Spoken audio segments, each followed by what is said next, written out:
realize I'm a sculptor. That's mainly because I sculpt more than I draw. But I guess you need my formal education if that's important. Formal education, I did a graduate degree in medical endo, and I did one in electrical engineering. I served with the U.S. Army in 101st Airborne Division. Served in Vietnam 2 tours. I started sculpting maybe about 30 years ago. And I have been doing that ever since. I have monuments all over and sculptures all over.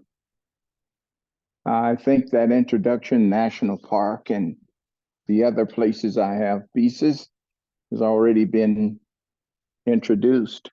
So right now, I guess I'm in my studio working, and I guess in the background you can see some of the equipment. Those are pieces of my 3D printers back there. What other information would you like me to include? Well, we would love to hear more about, some of the pieces that you've worked on, your journey and being a sculptor, what got you started, some of your inspirations. So I know that's a big question, but well, my first sculpture was done. When I was a kid, my mother used to buy me modeling clay and I would play with it, but that wasn't anything serious. I remember once at the unveiling of a monument, we had approximately 20,000 people that attended, and I was pinching myself. And of course, I invited my mother to go to this unveiling with me, and I was sitting there pinching myself, and she asked me what was wrong with me, and I told her, I said, I can't believe this. Is this real or is this Memorex? I said, for the simple fact that I'm a scientist. And she said, stop complaining. She said, you never know. She said, we have our plans, but you never know what your God washes you up on. So just enjoy the ride. So I have been ever since. But now what inspired me to get into sculpting is one day I took a leave of absence to come to Texas to liquidate some property because 7 of us had come from the military together. And we decided we would go to graduate school together on our GI Bill. 3 finished medical school, the rest of us finished graduate school and went throughout the country working and job perspectives and so forth and so on. I came back to liquidate some property we had acquired during the period of time that we were at Texas Tech. During that time, it was around Christmas, and I was attempting to make a fancy candle for Christmas out of stick and a butter knife. And I had this large chunk of wax, and I was carving in this. I was going to light this thing, and art appraiser saw it, and she asked me what was I going to do with it, and I told her I was going to burn it. It was a candle. And she stated, no, this is a beautiful piece of work. Why don't you take it to a foundry? I knew nothing, literally nothing about foundries or art foundries or anything of this nature. So I finally took the piece out. And the individual, Jerry House, who owned the foundry, explained to me about copyrights and things of this nature. And he asked me, gave me a price on the piece to be sculpted. And I told him, I thought that was ridiculous for a candle. So he made me a deal. He said that I'll tell you what, if you give me a copy of this, I'll make 2 copies for you free. So they cast this piece, and it was on display at this art appraiser's house. And that weekend, she called me back, told me to come get my money. I had sold 7 of those pieces, and I was shocked because I said, you can make money doing this. And she told me it could. So that was my beginning. But before I really got serious about sculpting, I decided to go all around the nation checking or looking, observing these different art shows to see what was trendish and what everyone was doing. And so I decided after all said and done, everybody trend one way. If there were cowboys and Indians, everybody was doing cowboys and Indians. So I said I had to find my own niche. My niche was historical art. I wanted to do unsung heroes because when I was coming up as a kid in high school and even in college, we never had any role models or heroes to look at. We didn't know anything about Buffalo Soldiers or Tuskegee Airmen. And so when we were kids, our role models were the individuals we saw in the Bijos. We said we were John Wayne or whomever, but we had no role models. So then I decided to do a little research. And in my research, I found we had outlaws and rascals, we had heroes, we had Bass Reeves, we had U.S. Marshals such as Bass Reeves, we had mixed Indian breed blacks, we had a whole cadre of history that was unknown, literally unknown. So I set my goals to do unsung heroes. First, I started out doing pieces of ancient history, such as Attila the Hun, Genghis Khan, that era of history. I was doing mercenaries and warriors of the BC era and mercenaries and warriors of the AD era. Those were my money-making pieces because no one was familiar with Buffalo Soldiers and no one was familiar with the Black heroes. And so they were not going to take chances and attempting to promote these in the galleries. So I said that I was going to go with the heroes, the unsung heroes. So I put the ancient history aside and started to work on Black history and Native American history. And finally, the Buffalo Soldier took off. Everybody wanted a soldier. Then I did the large monument in Fort Leavenworth. And after that, the Buffalo Soldier legacy took off. But since then, I have continued to do unsung heroes. I think that's a necessity. I think we need to leave a tangible legacy here, because if you just came out of the sky, out of a spaceship or something, and you looked around the country at the time I was coming up, you would have thought we as a Black people had contributed nothing to the development of this country. So I wanted to leave a tangible legacy so that others could have a role model. They could see that we did contribute. We played our part. We were not only guests at the party, but we were part of the family. And so being part of the family, that kid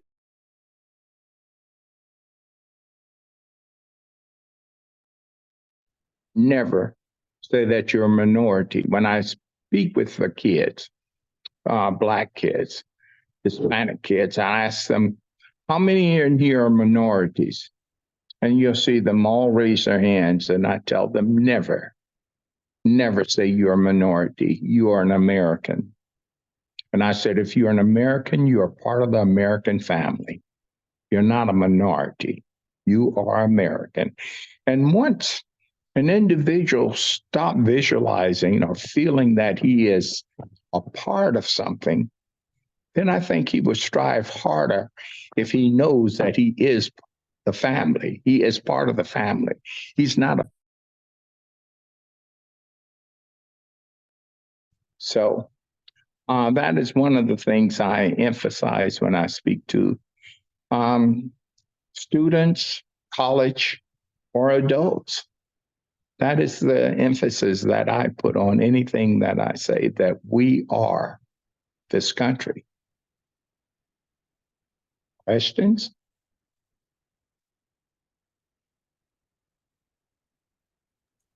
What are Yep. I have a question for you, Mr. Dixon. What are some of the other unsung heroes that you've worked on so far? Well, one that I just finished recently was the Yellow Rose of Texas. Her name was Emily Morgan West. For most part, most people thought she was a legend. But anytime they mention a woman in history, she contributed a very important part to that history. But then in the past, we've had, they've tried to denigrate everything that a woman has done. So I did some research on the Yellow Rose, and I discovered that the Yellow Rose was Emily Morgan West, and she was mulatto. They did the song because they said the song would outlive the woman for her deeds that she contributed after that to Texas after the Alamo. So I just recently finished her. Another piece that I did I thought was very important was Dory Miller. Dory Miller was a World War II hero. He was the first Black to receive the Naval Cross. I did also, I also did the piece called Bass Reeves, the U.S. Marshal, that when we were coming up, we didn't know we had U.S. Marshals in the West. He was a U.S. Marshal in Oklahoma and Arkansas and the Indian Territory. He came out of the federal seats in Arkansas and Paris, Texas, but his AO was the Oklahoma Territory. And I thought he was a very important piece to have. I also did Cherokee Bill. He was an outlaw. He was one of the worst outlaws that came before Judge Parker's bar. And Judge Parker sentenced him to hang twice. He died at the age of 19 on the gallows. Why did I do him? Because he had a very tragic story, and he was where he was as an outlaw because of the country that we were living in at that time.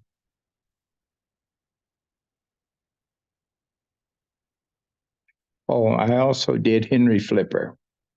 Henry Flipper was the first Black graduate of West Point. He's, matter of fact, that's his hometown there. And I did Henry Flipper. He was first Black graduate of West Point. And he had a very tragic ending as well. He was exonerated many years later, but what good did it do him? He was dead. So I thought he was a very important piece to do and a very important part to have in our repertoire as far as our history goes.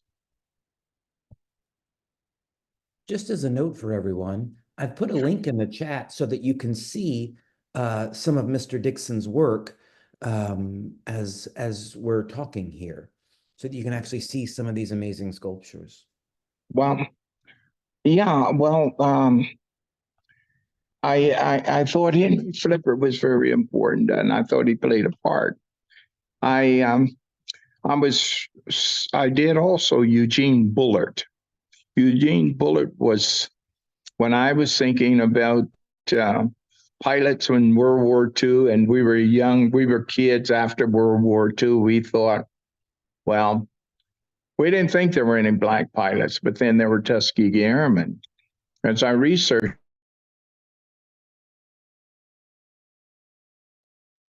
pilot firm, this one pilot was in World War I. I did him. That's Eugene Bullard. Eugene Bullard fought in World War I as a fighter pilot. Tragically, the U.S. got involved in this, and the bigotry traveled overseas as well. Bigotry stated that if the French government would not take him out of the air, then they might just get out of the war in support of France. So Eugene Bullard was grounded, and as the French told him, that we don't do that here. But the Americans said that you can't fly. So Eugene Bullard didn't fly, but then he fought with the French underground. He also fought with the French underground and the French Foreign Legion for a long period of time. Matter of fact, his accommodations covered 3 pages. The travesty of all of this, he returned to America. He was not recognized for a long period of time. He died in a cold water flat in Harlem alone. And they were going to bury him in a potter's field, but when the French found he had died, they claimed his body and buried him in the cemetery of French national heroes. Wow. That's the travesty. The black soldiers that fought in World War II were not going to be permitted to go overseas and fight until Eleanor Roosevelt got involved. She got involved, and they did decide that they would let the 92nd Infantry go over and the Tuskegee Airmen. She said, why should these guys sit around digging toilets and trenches and not allowed to fight? Why did we waste the time and the money for them to train? Well, finally, they let the American infantry go over, but they had to give up 1 rank. If you were the rank of 1st lieutenant, you became a 2nd lieutenant. If you're the rank of a sergeant, you became a corporal. The edict had come down that no blacks were to receive the Congressional Medal of Honor regardless of what they did. Highest award they could receive in World War II was a Silver Star at best. So now you understand why I said I wanted to do unsung heroes.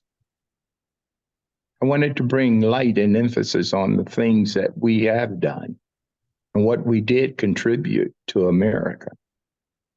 So now you can understand why I say we're not a minority, we are the family, and we are part of the family.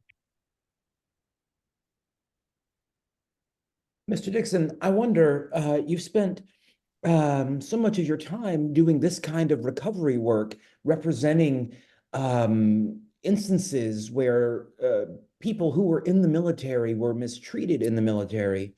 And yet you yourself had a long military career, and you do commissions for military entities.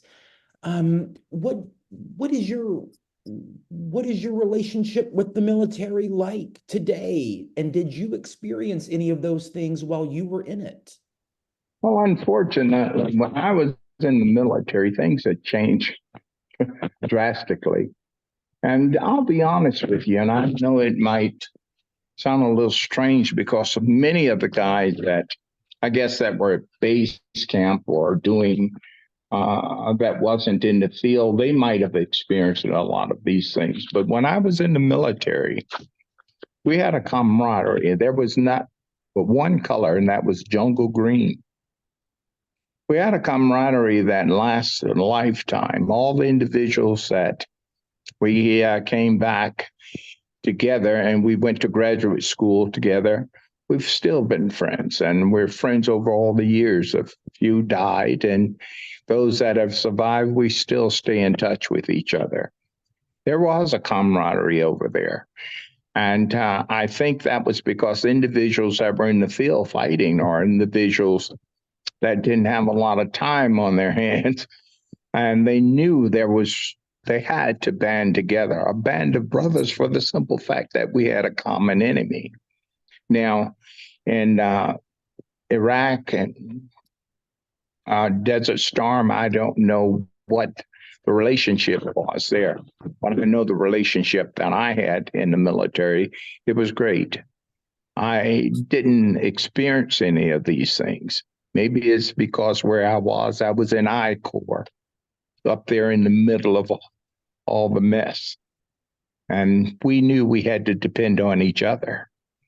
There was no time to see any bigotry and hatred out there in the field. It's hard to hate a man with a gun in his hand. So no, my only beef about the military now is that they send individuals over. They're wounded, and you hear your congressmen and senators say, we really support these guys. Do this, that, and the other for the military. But once they're out, they have problems, medical problems. Then all of a sudden they're forgotten. Why would an individual have to go and apply for a disability when he was in combat, and you know he was, and he has to apply for a disability and get rejected 5 and 10 times? Come on, give me a break. If I went over there, sacrificed for you at that time, then give me some help or an assistance to something. But I've seen individuals, one individual had gone over, I think it was about 4 times, and he couldn't get any disabilities, and he really needed them. And finally, he went to a good person, Kay Bailey Hutchins, and she got it for him within 30 days. So it can be done. It's just the games they play. That's my only beef I have about the military. Second is, I guess I don't like the low pay that they receive. If you have a man out there fighting, why should his family be on welfare? I can't understand that. Yet and still we give billions to foreign countries and support foreign armies, but then we can't support our own. These things I don't understand. That makes sense. I also wonder how much of your sculpting work is dictated by commissions and how much is you just choosing to do it and then just, deciding where it'll go after the fact? Well, I get quite a few commissions. I have commissions often, always, but most of my sculptures are commissions. And I have these commissions, and some I have to turn down. I really do. It's good to be in the catbird seat. Now I can pick and choose what I want. And but I'm fortunate. I have lots of commissions. I have enough commissions that I can survive and make a good living with. But I have had a commission, like I was supposed to do this huge eagle with something like a 24-foot wingspan. And I told them that I said that I know some very good artists that can do birds. They specialize in birds. And I told them that I could give them the name of these individuals. They said, didn't you tell us if you were a good sculptor, you could do anything? I said, yeah, I guess you're right. So I said, I'll take the commission on the eagle. One of the things I really, really want to do, I want to do prehistoric animal, not dinosaurs. I want to do something that was in the Megatherium period, like saber-toothed cats or mastodons or woolly mammoths. I just want to do something like that so bad I could taste it. But not too very long ago, I did a chess set, and it depicted the Battle of Nadeau in France, in Europe, when the Mongolians invaded Europe. And I did Attila the Hun, and I guess it was the Visigoths, Ostrogoths, that I did, the Germanic tribe, which they were fighting against. And that was a beautiful chess set, and I enjoyed doing that. And one day and they were full-figured pieces. All of them were about 7 inches. But now in the background, you see I have these 3D printers, In the future, I'll do the pieces maybe about 2 or 3 feet tall, and then I can scan them and reduce them to about 7 inches, and you'll have all of that detail. You won't lose the detail. And then I'll cast them in gold and silver or just silver.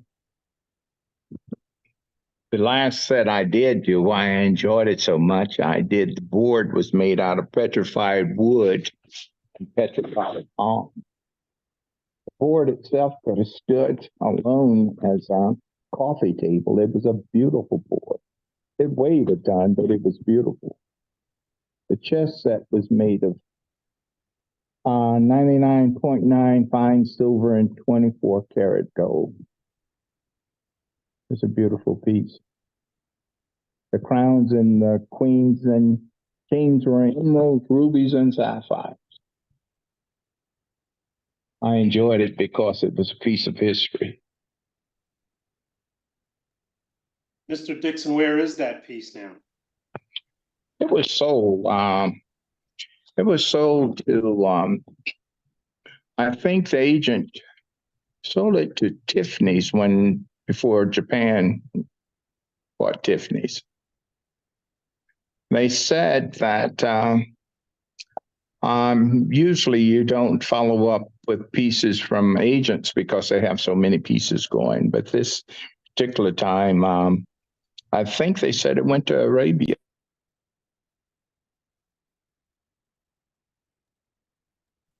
That's excellent. So, does anyone else have any questions for Mr. Dixon? Open it Yeah, up. so to our first of audience. all, sorry Go to ahead. get you off there. Go ahead. So first of all, thank you very much for sharing with us today. I'm always surprised at what I don't know about our history. I feel like I'll be 140 and still learning things. So thank you. Well, that was a surprise to many people. Like when I did Yellow Rose of Texas, no one really knew or realized that she was Black. Well, They there's a thought hotel in San Antonio where I grew up, and when you said this name, I'm like, oh, I wonder if that's the person. she's there. Okay. There's an 8-foot sculpture over in Alamo Plaza. Yeah. So if you're in San Antonio, you better go by. Well, yeah, so I'm again just always looking for an opportunity to learn. So I do have a question for you. As you're bringing these unsung heroes to us, is there one who you want to capture or capture their essence and you really haven't been able to? Well, yeah, there is one. And this is another part of history. Most people don't realize that in the early Western history, there was a group of guys called the Seminole Negro Indian Scouts. Had you heard of them? I've lost you. Sounds vaguely familiar, but Yeah, I'm not they going to were say Seminole. 100%, and I think it should be 100%, and I'm definitely not there. Yeah, there were Seminole Negro Indian Scouts, half Seminole, half Black. Some were all Black. But now they fought on the frontier during the 1800s. No one knows. I mean, it was never really emphasized that they were the most decorated cavalry unit on the plains. One of the Congressional Medal of Honor winners, I think it was John Payne. I think I had that right.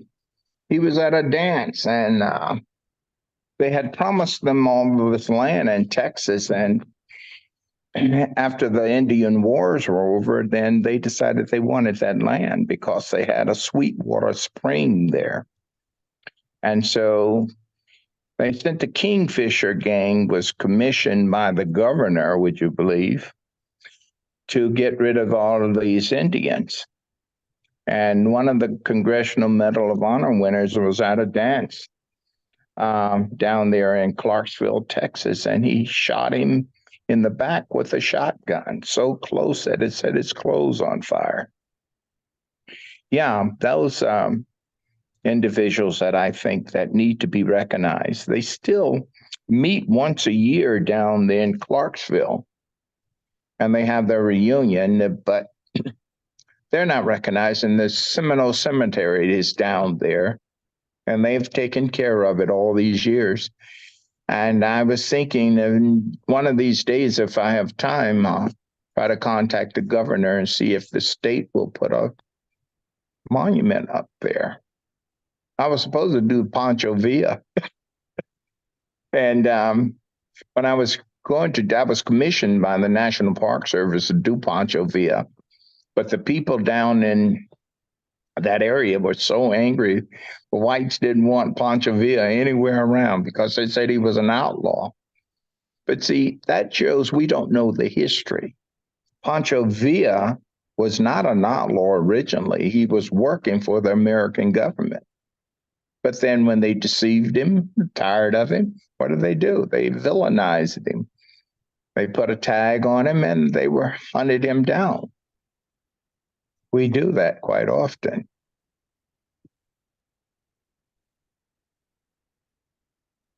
Was there another question? Oh, I forgot. I did Charity Adams.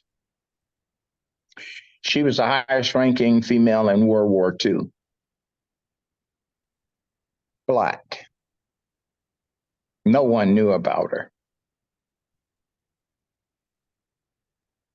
That's incredibly fascinating. Does anyone else have any questions?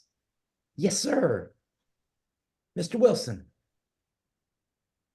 I think Colonel Thomas was getting ready to ask something. I'll yield to him and then you come back to me, Dr. Ayala. Okay. Okay. Oh, by the way, I forgot. William Cassie, I did her as well.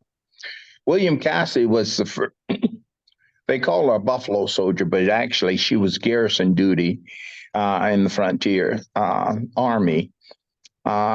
She got ill and the doctor discovered that she was a female.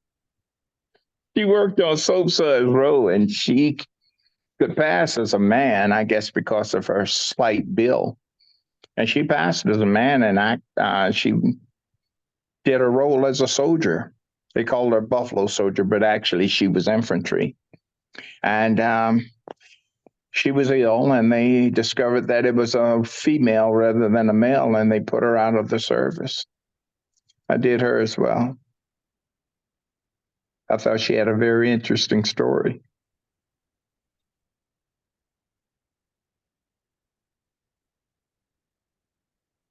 Was there another question? Yes, go ahead. You're Thomas. muted.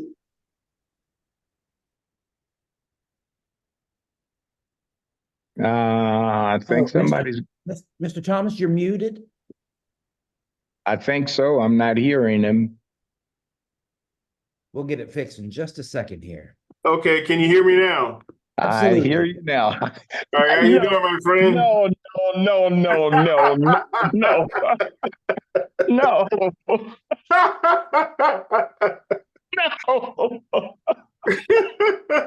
didn't think I would listen at you tonight, did you, Eddie?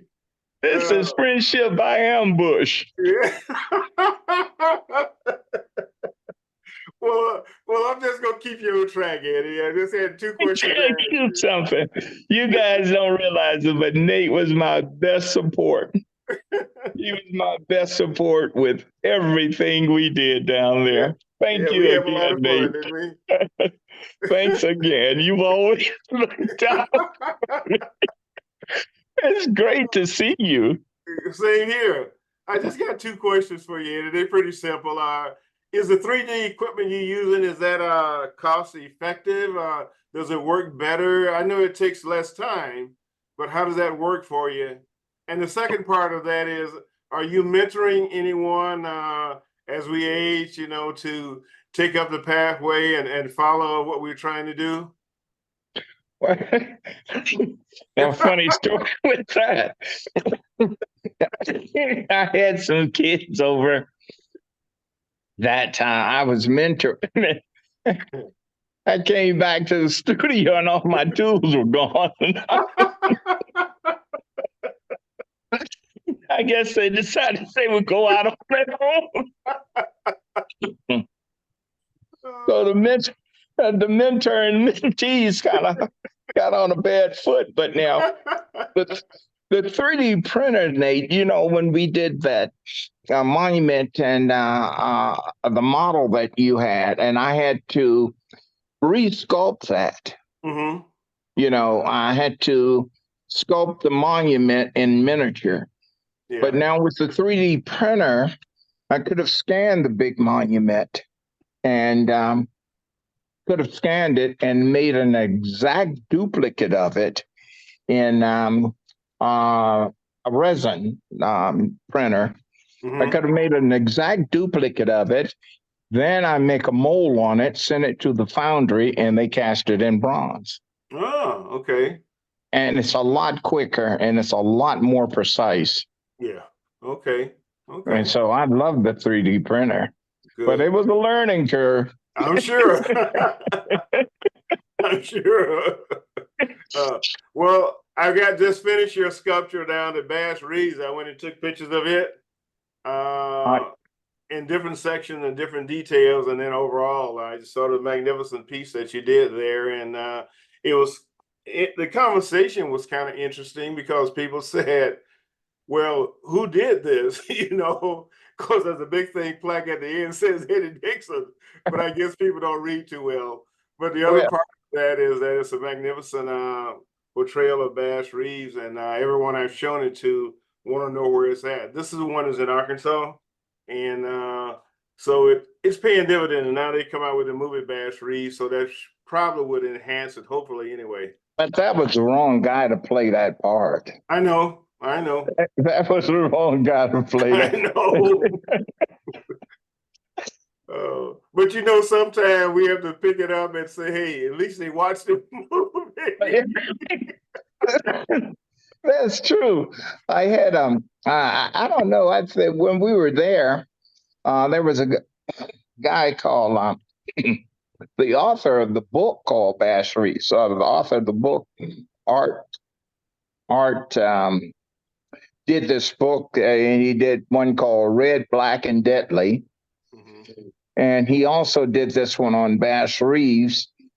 And I asked him, did they use him as a reference? He said, for a quick second.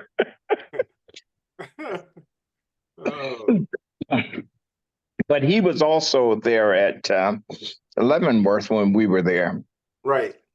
And I didn't get to meet him until later when he called me and asked me if I had some information about Cherokee.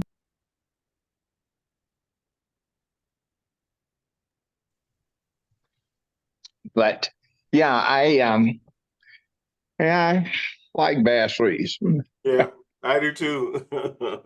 But I like Cherokee Bill more. Yeah, I know. Now they said that Cherokee Bill had killed something like unofficially 26 men before he was the age of 19. That's when they hung him. Yeah, And that's what I heard. That's what I heard. I'm just glad I wasn't Cherokee Bill. They asked Cherokee Bill, Judge Parker asked him, he said, do you have any last words before you fall through the threshold of the great unknown? And Cherokee Bill said, I didn't come here to make speeches. I came here to die. Yeah. He was hard to the end. Killed his first man at 12 over a pig. I know. Well, it's good to see you, my friend. It is great to see you, Nate. Boy, this is really a surprise. This is a pleasant surprise. Take care of yourself. You too, my friend. Be good. Yeah, you too. Hey, Mr. Dixon, I have a couple, a real quick question for you, probably. So for a piece such as Dory Miller or Emily Morgan, in a bronze piece, and I know it's going to vary by the detail and so forth, but could you give us like an average time that it would take you to do something like a Dory Miller or Emily Morgan? How much time that goes into from start to finish? Well, it depends on what my deadline is. Now, Emily Morgan, it took probably about 4 years to do her. Why so long? It's because during that period of time that we were supposed to do her, that I was supposed to start on her, my client called and he said, well, hold off on Emily Morgan. You can do the models. And so I had to hold off because they were having a, well, you couldn't say a riot. They were having a protest because the Hispanics and Blacks didn't think they had any representation of them in the Alamo, when there were quite a few Hispanics that fought in Alamo. But you look at history and they think only Davy Crockett and Davy Crockett, Jim Bowie, and all those guys that fought there. And you wouldn't know anything about the rest of them. And so that's what they were doing. They were protesting. Then finally, when they decided that they wanted me to do it, I did several models. I did one model and I had the earrings, and the curator of the museum stated, well, those are the wrong earrings. They didn't have earrings back in that period of time. And I told him, I'm a student of history. I said, they had these earrings since they were cavemen. I said, the hoop earring was the first and the simplest ring to make. I said, so don't challenge me on this. Then the committee said that, well, she looked too white. I said she was mulatto. And I mixed both the features, and then they said she looked too black. Then I called my client and I said, who are these clowns on this committee that tells a Black man what a mulatto woman looked like? He said, you got a point, Eddie. He said, do Emily Morgan for me, and we're going to eliminate this committee. So that's how Emily Morgan came to be. Thank you, sir. You're entirely welcome. But now, that was a long period because of that, the problems we had. But now, if I did it from start to finish, something like Dory Miller, it took me approximately, to get him in, it probably took me approximately 6 months to sculpt it. The longest period on that is generally the face. I want to make certain I have the face correct. And so when I do the head or face, I'll put it aside, finish the rest of it, and then I'll cover the head and come back and look at it. And then you can see a lot of flaws and go back and make those corrections. And then I'll take photographs, put them on the computer and compare them with the face of the individual. Like I had so many different faces of Colin Powell when I did him on the computer. And I don't know if you guys saw that photograph with he and I said it. We were standing there laughing. Yeah, I did saw that, Eddie. Yeah, we were. A lot of people said, "Where were you guys laughing about?" I said, because I told him, I said, last time I saw you, you had a head full of black hair. He said, last time I saw you, your hair hadn't slid behind your forehead.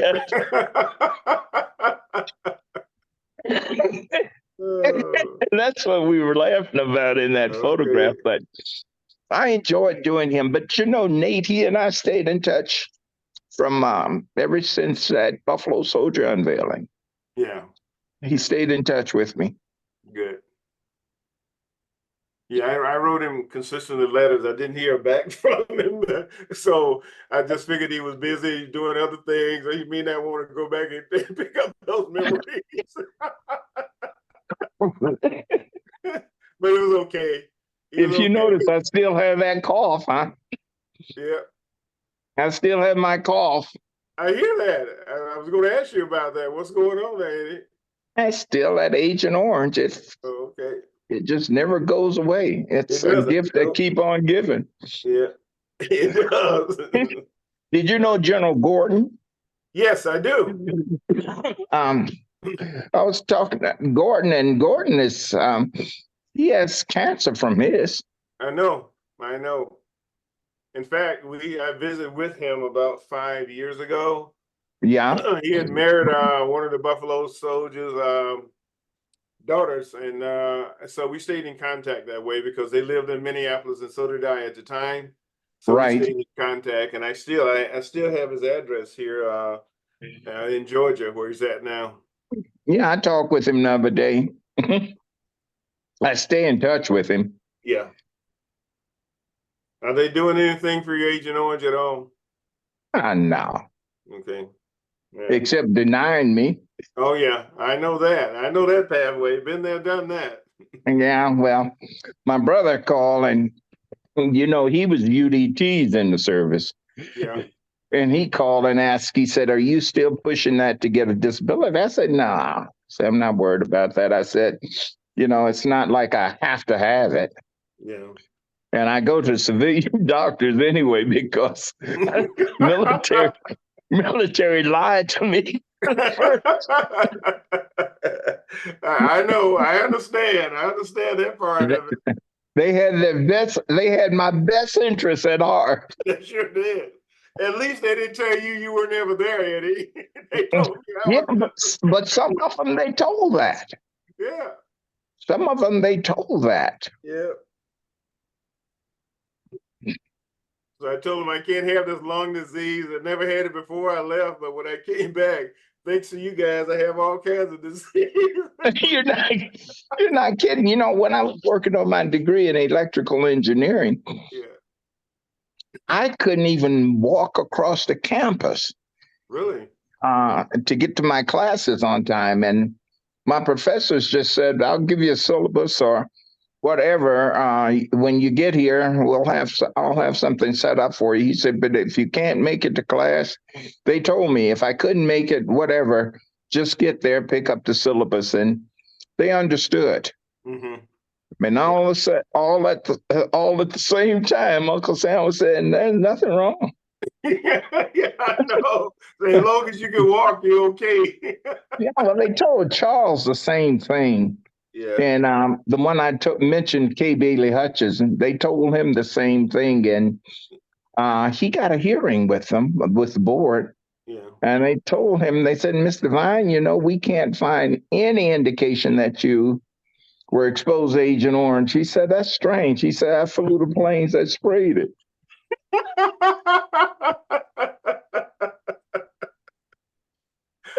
That's a good one. I like that. I'll have to remember that one. Yeah, he was one of the pilots. Yeah. And he's the one that K. Bailey Hutchison got it for him in 30 days. Yeah. And Well, I all won't those take up times too much of your time, Ed. I know other people want to ask questions, but it's so good to hear from you, my friend. This is a reunion. It is, absolutely. No, Okay. this is great. No, this is great. The sculpture stuff is good, but also seeing behind the curtain here is also is also very good as well. Yeah. Does anyone have any final questions? Oh, let me answer the other question concerning Bass. When you do a piece like Bass Reeves, I think he was about 11 feet, but when I did Bass Reeves, it took me about 6 months to do the sculpture. And it took them, the foundry, about 6 months to finish their part. 6 months to cast the piece and finish it out. But then I have to add about 3 more months because they had to make a mold on it. Mm. So we're talking maybe a year and a half. Mm. That's interesting. I also want to mention to everyone that Perdita Mitchell in the chat has noted that Mr. Dixon's bust of Henry Flipper is at the Thomas County Public Library. Mm-hmm. So I know that some of us are joining from different places, but for those of you in Thomas County or in Thomasville, you have access to not just have to look at pictures of these amazing sculptures, you can actually go see one in person.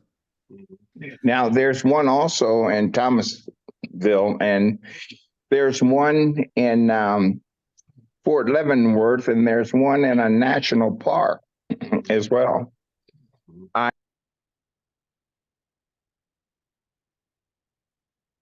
I want to make certain that each piece is unique. So now I don't use a mold and just reproduce them. I resculpt the whole thing. I figure maybe I'll improve on the third one or fourth. Get enough tries. That's excellent. Does anyone have any final questions? Yeah, I have a question. This is Jackie Hadley. Thank you so Hi, much Jackie. thank you so much for joining us this evening. Your conversation has been great. I was just wondering, how many total sculptures have you done over the years? And then do you have one that you're most proud of? Jesse, that's a hard question, and I've done a lot of sculptures. Matter of fact, now that you mention it, I was in a museum not too very long ago. It was at, they had a Winchester collection at the museum. That's what it was called, Winchester collection. And I walk in and I see one of my sculptures, and naturally I see a sculpture, I'm going to study it. And I was telling this guy that was with me, I said, guys, that's a nice sculpture. I said, but if I ever was doing it, I would have done this a little differently. And he said, well, who did it? I said, I don't know. And he looked at the back. He said, it says Eddie Dixon. I said, oh my God. I just, so does it answer your question? I don't know how many sculptures I've done. I have sculptures everywhere. And I can't remember them all. Someone had purchased a sculpture of mine at an estate sale once, and they called me and asked me if to give them the history on it. And I asked them, was it my sculpture? And they said, well, your name is there. I said, is there a cross on there? And they said, yes. Then I said, then that's mine. If there's a cross on it, it's mine. If it's no cross there, it's not mine. And oftentimes they said, well, why do you put a cross on the piece? Matter of fact, in the Mercenaries and Warriors I did in the BC period, a client asked me, well, why did you put a cross on that? There was no Jesus Christ during that period of time. I said it was when I got my gift. So I have to recognize it. Oh, by the way, there's another piece I did that you might like, and that was the Queen of Sheba. You might have seen that on the website. Matter of fact, I saw her the other day in Ethiopian travel guide that came on TV, and they said even the Queen of Sheba came from Ethiopia, and there's my Queen of Sheba. Purchase it, nor did they give permission. But it was good advertisement. Oh. So, no, I can't really answer that question for you. I don't know how many I've done. That's a good problem to have. If you have so many. Yeah, out well, there. another, you asked me about commissions that I turned anything down. Yeah, I was contacted to do a herd of horses. Mhm. And they wanted me to do life-size and half herd of horses running across the park. And I told them, I said, I can't do that. And she said, well, you have beautiful horses in your sculptures. Why can't you do horses? I said, well, that's too many horses to do. And I don't want to tie up my time on that many horses running across the park. So, yeah, no, I can't tell you how many I've done. And when you ask, sometimes, yes, I do turn down commissions. Well, this has been absolutely fascinating. We have hit our time, but if anybody has any additional questions, we can make room for one more. No, I'm here. Yeah. But if not, we will thank you so much Mr. Dixon, because that was fascinating. And I know that everyone really, really enjoyed it. Thank you all so much for coming. I would like to remind everyone that next week on Friday, we will have our second installment of our lecture series, where Lori Curtis will join us from the Kennel College at Pebble Hill Plantation. Very Plantation? yeah, very different kind of talk.